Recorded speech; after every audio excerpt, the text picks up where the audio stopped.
Sa kabila ng paglabas ng temporary restraining order ng Korte Suprema kaugnay sa anti-cybercrime law, tatanggap pa rin ng DOJ na mareklamong paglabag sa naturang batas. Pero bilang paggalang po sa inilabas na kautusan, hindi ra muna nila aaksyonan ang mga reklamong ito.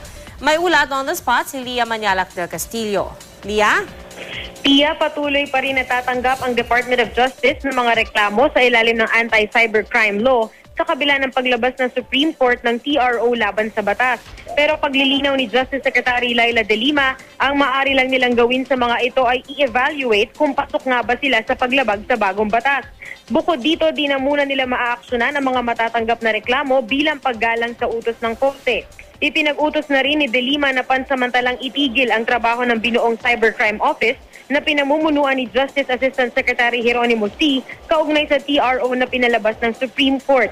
Tigil na rin muna ang pagbalangkas sa implementing rules and regulations ng batas. Pinag-iisipan na rin ng DOJ ang pag-upload sa naging paglilinaw ni ASEC-C sa mga probisyon sa batas sa ginawang forum kahapon sa internet.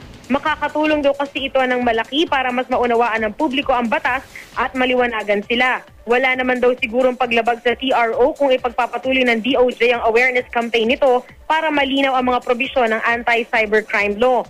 Bukod dito, tutulong din ng DOJ sa pagbuo ng mga argumentong ipepresenta sa korte sa pinatawag nitong oral argument sa January 15.